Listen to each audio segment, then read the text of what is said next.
à tous! On espère que vous allez bien. On se retrouve aujourd'hui pour une nouvelle vidéo qui parlera d'un thread. Donc pour ceux qui ne savent pas, les threads en français fil, donc c'est sur Twitter, généralement c'est une suite de tweets qui peut raconter une histoire et ça touche à peu près à tous les sujets. Ici c'est pas un thread comme d'habitude, c'est pas de l'horreur ou du paranormal, mais plutôt... Ça se déroule sur toute une vie en fait, donc on a vraiment attendu la fin de pour tout le thread faire. pour vous le présenter parce que ça peut faire à rien qu'on le fasse un petit bout. Du coup c'est parti pour la vidéo.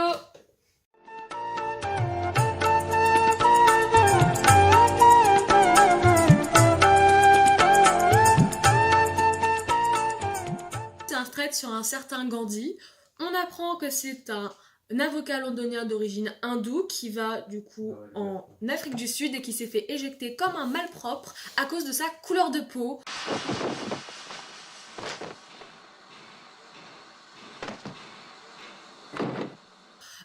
On est au 19e siècle, il faut changer les choses, c'est pas une couleur de peau qui fait une personne.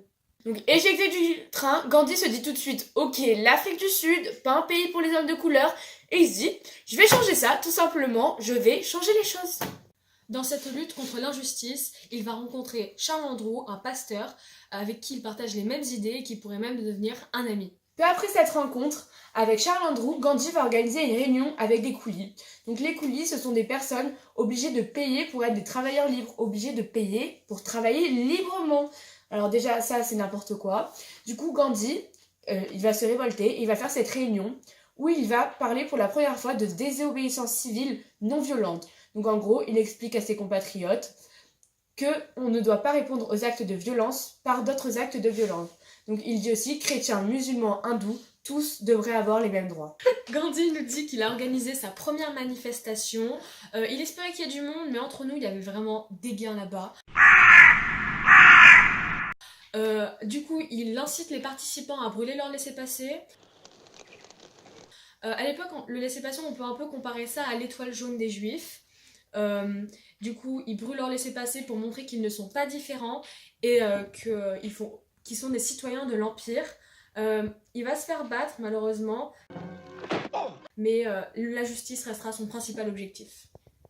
Donc après cette histoire de manifestation, pendant 21 ans, nous n'avons aucune nouvelle de Gandhi, silence radio, et tout Twitter s'est enflammé pour essayer de le retrouver, et il revient après ses 21 ans d'absence en nous disant qu'il n'a pas eu le temps de livrer ses opinions, car la lutte contre les injustices a été rude. Il nous dit qu'il se rend compte que la Satyagraha a mis 20 ans à fonctionner, mais qu'elle arrive enfin à ses fins. Donc la Satyagraha, c'est la désobéissance civile non violente. En fait, c'est comme si ton prof te dit « passe-moi ton carnet » et et que tu lui réponds « et toi, t'as un carnet, passe-le-moi ». Donc voilà, c'est exactement pareil. Et que malgré tous les allers-retours en prison que Gandhi a fait, il restera toujours focus sur son objectif qui est la justice. En 1914, pour Gandhi, c'est le retour au bercail avec sa wife, ses marmots et son poteau Charles. Voilà, donc il décide de porter le pagne et les sandales comme le reste de son peuple parce que pour être l'un d'entre eux, il faut être comme eux. Gandhi il arrive, frais, tout le monde l'acclame, il a percé, c'est devenu une star maintenant et du coup... C'est pas humble Gandhi? Ah ouais mince, vas-y, Charlie le pagne. Donc Gandhi arrive avec son pagne et ses sandales, toujours aussi humble, et il pose le pied en Inde. 2 ans sont passés sans aucune nouvelle du petit Gandhi, on sait pas où il est, et il revient avec un tweet en nous disant qu'il va faire un road trip indien avec ses enfants et sa femme. On sait pas où il est Andrew. Ok, Andrew est aux Fidji. Et du coup, pendant ce voyage, il va se rendre compte des conditions de vie de son peuple. Gandhi nous raconte que lors de la grande session annuelle du Parti du Congrès, il rencontre un paysan qui l'emmène dans son village et Gandhi se rend compte que dans cette région, on cultive l'indigo et plus personne ne l'achète car c'est totalement vieux et plus à la mode. Et du coup, ces paysans se retrouvent dans la misère car ils n'ont plus de revenus. Donc Gandhi décide de prendre leur défense et il est arrêté, donc encore une fois Gandhi est un bandit. Et le premier jour de son procès, des milliers de paysans envahissent la ville. Donc les Britanniques, ils se disent, bon d'accord, on est en position de faiblesse, Gandhi tu veux bien partir, mais tu payes une caution. Gandhi dit, jamais de la vie, je paye votre caution. I refuse to pay 100 rupees. désobéissance civile. Et du coup, les Britanniques lui disent « Bon, c'est bon, tu peux partir ». Et ça marque tout simplement la première fois en Inde où la désobéissance civile non violente a triomphé. On nomme maintenant Gandhi leader collectif de l'Inde et Mahatma, ce qui veut dire grande dame. En 1919, les lois Rowlatt ont restreint les droits civiques des Indiens. Gandhi, en désaccord, va faire une grande grève générale qui paralysera l'économie de tout le pays. Le 6 avril, personne ne travaille, vamos à la playa et tout le monde est heureux. Le 9 avril, sans surprise, Gandhi est une fois de plus arrêté. Donc maintenant ça devient une routine qu'il a eu en prison. Les Indiens sont mécontents de son arrestation et vont faire beaucoup de violence contre l'Empire britannique. Donc lors d'une manifestation à Armistar, le général Dyer se dit « Je vais marquer le coup, je vais leur faire comprendre à ces Indiens qu'il ne faut pas être violent ». Et qu'est-ce qu'il fait? Il tire sur 25 000 personnes.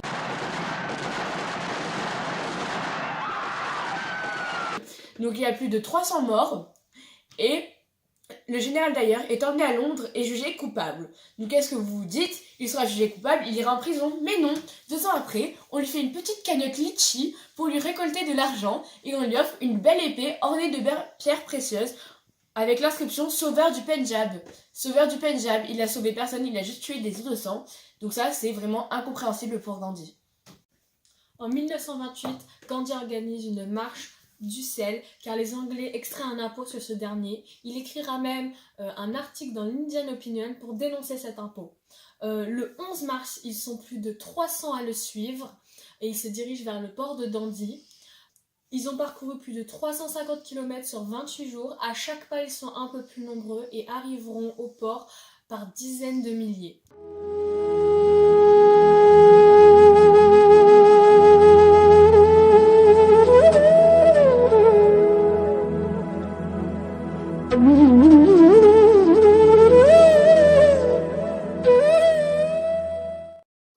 Arrivera près de la mer, il extraira un peu d'eau pour en récolter le sel.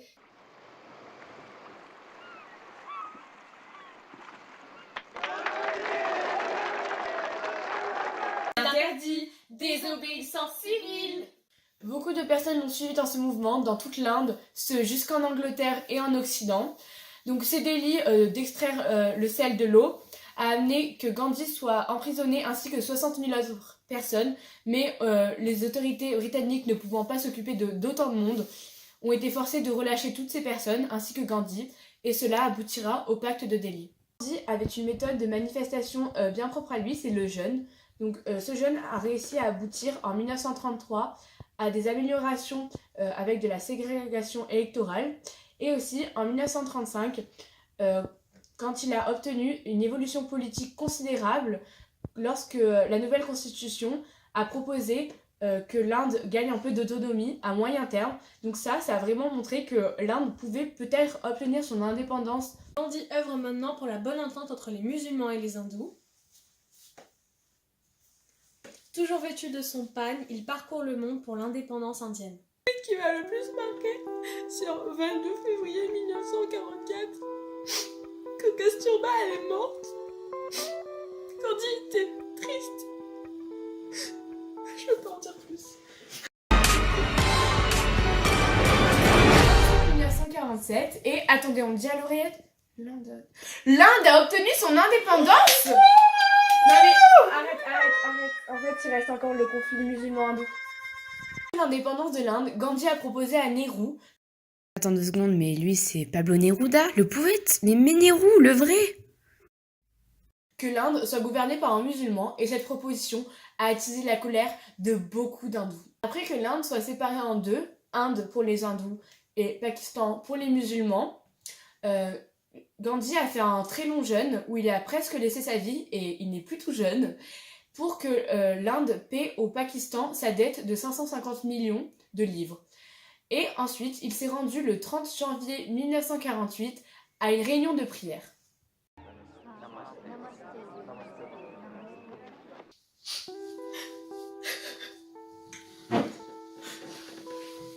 Ça faisait 2-3 semaines, on n'avait pas eu de nouvelles de Gandhi. Et ce matin, j'ouvre Twitter, je vois quoi?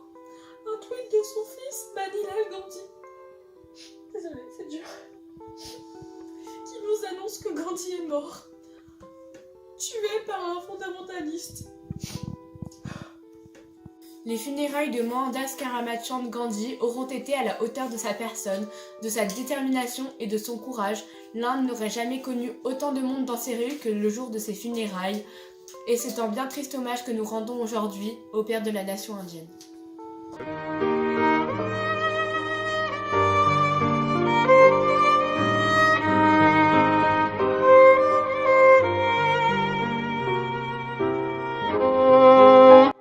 Le thread est maintenant terminé, on espère que ça vous aura plu. Voilà, c'est un thread un peu différent de ceux qu'on a l'habitude de faire, mais on trouvait ça important de faire une vidéo là-dessus.